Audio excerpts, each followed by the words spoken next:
Welcome back दोस्तों।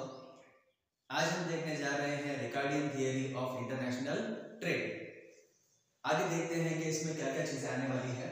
तो सबसे पहले हम देखेंगे कि Ricardian theory of international trade जो है वो डेविड रिकार्डो ने दी थी 1817 और इन्होंने ये चीज पे फोकस किया है कि हमें एक दूसरे के साथ यानी कि दो देशों के बीच में कंपैरेटिव एडवांटेज देखकर बाद में ट्रेड करना चाहिए।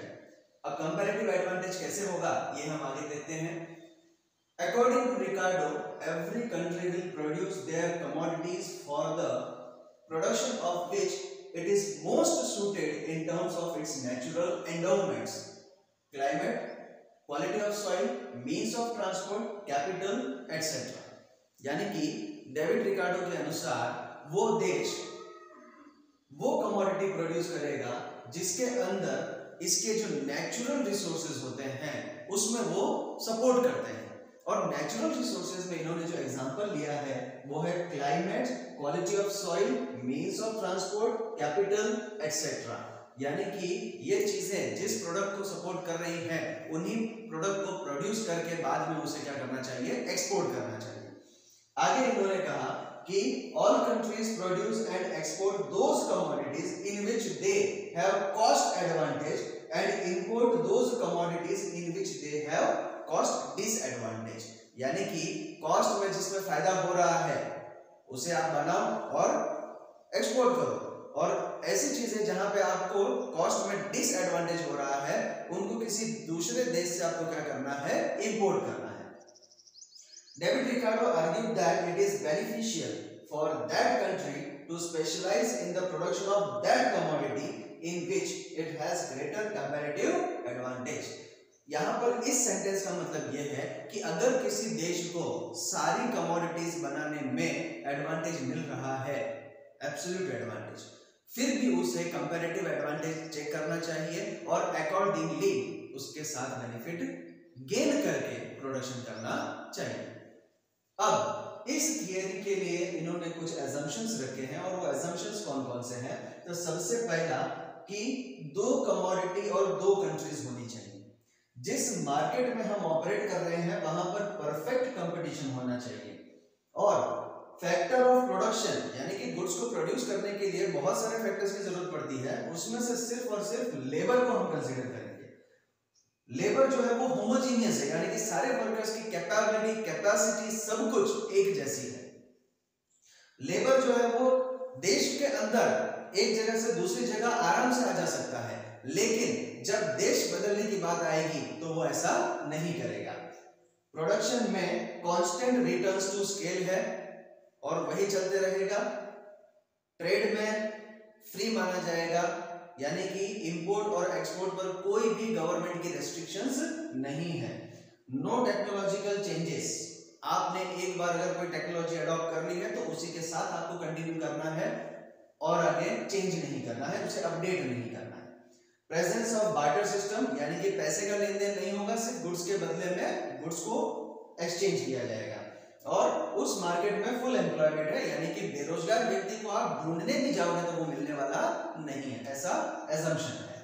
ओके, और इन सब में एक्स्ट्रा जो चीजें हैं वो है जैसे कि ट्रांसपोर्ट कॉस्ट को इसमें इग्नोर किया गया है, उसे कंसीडर नहीं किया गया है।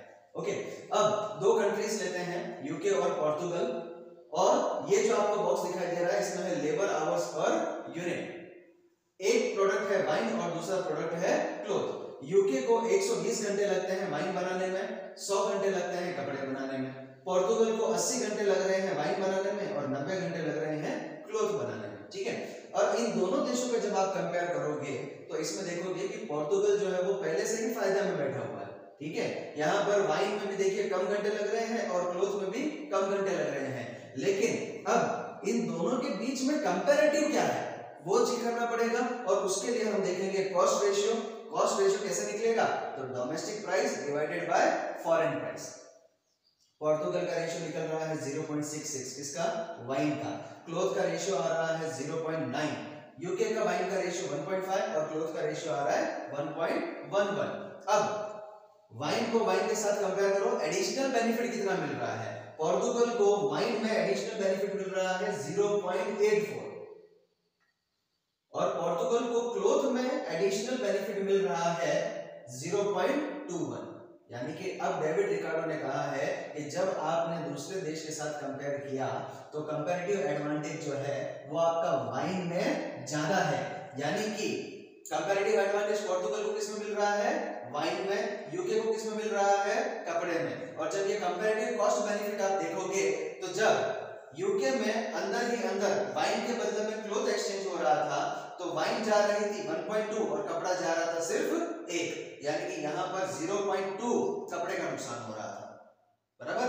और दूसरी तरफ पोर्तुगल में जब देखा जाए तो एक कपड़े के बदले में वाइन कितनी आ रही है? सिर्फ 0.89। यानी कि यहां पर भी नुकसान हो रहा है।